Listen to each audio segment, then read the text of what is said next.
भेंड गावचे सुपुत्र व विल्सन महाविद्यालय येथे प्राध्यापक म्हणून कार्यरत असणारे प्राध्यापक डॉक्टर हरिश्चंद्र अंबुरुशी परबत व त्यांच्या सहकाऱ्यांच्या संशोधन कार्याला यूके सरकारचे पेटंट प्राप्त. मुंबई, डिसेंबर 2024. विल्सन महाविद्यालयाच्या रसायनशास्त्र अधिविभागातील प्राध्यापक हरिश्चंद्र परबत यांनी डॉक्टर अभिजित कदम व त्यांचे सहकारी doctor Dattatray Pawar, SIS college Mumbai, doctor Bhimrao Patil, Homi Bhabha state विद्यापीठ आणि डॉक्टर मुकुंद माळी, पुण्यश्लोक अहिल्यादेवी होळकर सोलापूर विद्यापीठ यांनी पर्यावरणपूरक नॅनो कंपोझिट अत्यंत सोप्या पद्धतीने तयार करून त्यांचा वापर उत्प्रेरक म्हणून केला. ही संपूर्ण प्रक्रिया सूर्यप्रकाशात घडवून आणली जाते. या अंतर्गत पर्यावरणाला हानिकारक असणारी रंगद्रव्ये पूर्णपणे नष्ट करून पाणी शुद्धीकरण तयार करणे शक्य. ही प्रक्रिया फारशी खर्चिक नसल्याने वस्त्रोद्योगासाठी एक प्रकारे वरदानच ठरणार आहे.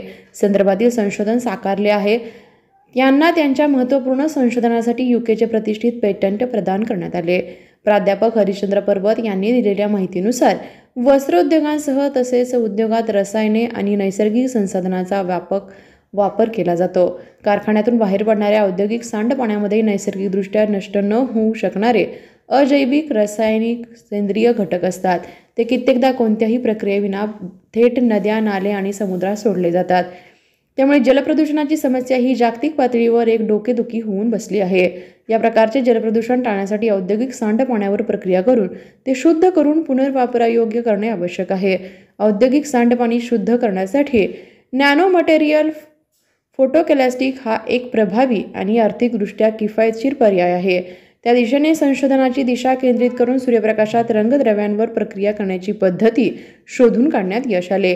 भविष्यात देखील सोप्या हरित पद्धतीने आणि सूर्यप्रकाशात काम करणारे आणखी क्रियाशील नॅनो मटेरियल फोटोकॅटलिस्ट तयार करून पर्यावरणाची हानी टाळण्याच्या दृष्टीनेही संशोधन करण्यात येत आहे. प्राध्यापक हरिश्चंद्र परबत आणि त्यांचे सहकारी यांचे कार्य गंभीर पर्यावरणीय आव्हानांना तोंड देण्यासाठी सौर ऊर्जेसह अत्याधुनिक नॅनो तंत्रज्ञानाची क्षमता दर्शवते. त्यांच्या संशोधनाने केवळ आंतरराष्ट्रीय मान्यताच मिळवली नाही, तर समाजाला लाभदायक परिणामकारक संशोधनाला चालना देण्यासाठी बांधिलकी देखील अधोरेखित केली आहे.